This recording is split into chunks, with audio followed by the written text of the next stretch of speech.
and welcome back to another video. We are working on the Sketchbook project again today. If you'd like to know what that is, I will put a link in the card just up here and a link in the description below. I have a playlist, so if you go back to the first video, you can watch them all through and I explain what the Sketchbook project is in that first video.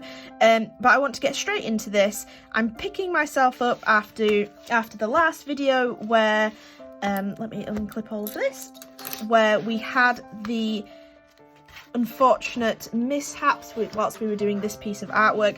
But as you can see, that has been rectified. I have put some white paint on there and it looks almost as good as new, and I'm happy with what it's looking like at the moment. I didn't cover up this side because I thought we could make that a feature, but that's not what we're going to work on today. We're going to work on a different piece of paper for this one. And I wanted to do something a little bit more involved, maybe a couple of pages on this one, and I know I said that on the last one, but I mean it. So basically I've been gathering up scraps of things. So I have, when I've done an acrylic pour, I've dipped in some handmade paper into the pour and created this really nice metallic kind of wave look on this paper. So I thought we could maybe use something like that. I have, from my last week's video, or the week before, we might have a scroll box going up in between these, that's why I'm a bit unsure. I have some of the kitchen roll where the alcohol ink has dripped onto that, and it actually looks very pretty. I have like scraps of where I've done some acrylic pouring, and we have kind of the drips from everything, including the acrylic pour where I used the Stuart Semple Culture Hustle lit powder, which is the glow in the dark pigment, and so this is actually very glow in the dark, so I'm thinking we can use that as a background.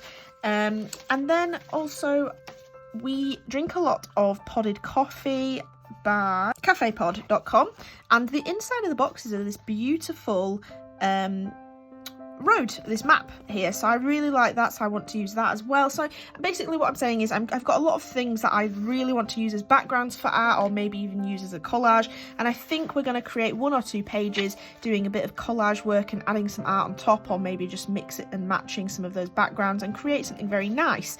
The thing I do need to be very aware of is that this sketchbook is already very thick, so we need to just make sure we're not making something too thick in there, but other than that I think it should be good, and I want to dive straight into that.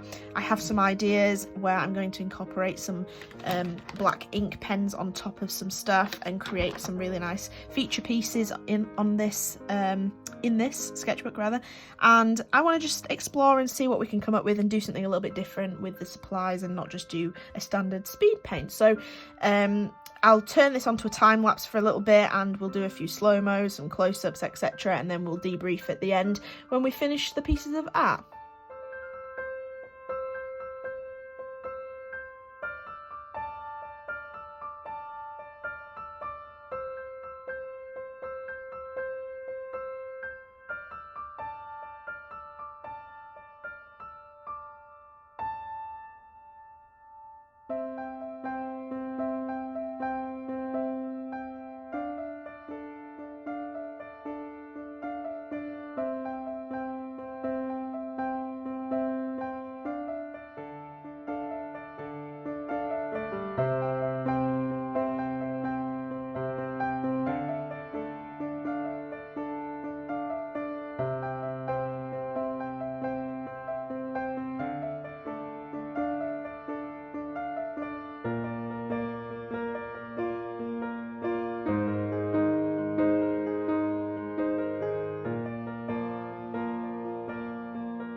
I have finished the next pages of the sketchbook project. Like I said in the first video, I'm doing these a little out of order, so they could be middle of the book in the end, but I don't know. But I really wanted to do a bit more of a collage-y type artwork in this, like I mentioned, and I feel like I've achieved that. I used the acrylic pour kind of peelings when I've got excess paint on the silicone mat to create this background, and then I've inked over a nice zebra, which I think is quite nice. I like the contrast, I like the colours in the background. I don't know whether it would have looked better having the full green back there, I don't know, but I think that looks nice. And then I used the acrylic pour on some handmade paper and the gold alcohol ink splattered kitchen roll to create this kind of geometric artwork on the front, and then I sealed it with glue like you saw, which has made it have like this really nice little sheen onto it, and has made that side very stiff. Where I had put this on, it's actually quite flimsy. It's really weird feeling, almost like a really thin piece of plastic, so I'm glad I have that rigidity on this side from that artwork and the glue cover that I've done on there. But I think they've turned out really nice. I have a little bit more collage-y type things, so like I mentioned, I've got this map kind of card, which I have a few more of, and I have this. A while ago I created this background and it was meant to be a space background, so I'm going to splatter some white on there, but that might be a future page, but potentially not, because it's done on thick watercolour paper again, so I'm not really sure whether that's going to be good to use, but we will see. But I think the two that I've created for this video are quite nice. They're different, not my usual style, but I'm trying to be a bit more loose with this sketchbook project. I'm trying to stop feeling like it has to have finished, polished artwork in it. I want it to be a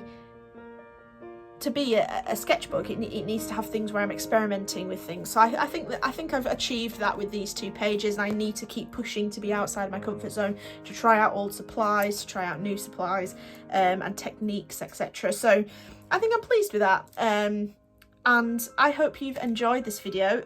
Will you please leave a comment in the comments below, kind of what else I could use these papers for, like maybe some ideas on what I could do that for. That would be really helpful, and I may just use one of those ideas in one of the next videos. But yeah, I hope you've enjoyed watching, and I hope you've enjoyed the art that I've created today, and I will see you in the next sketchbook video.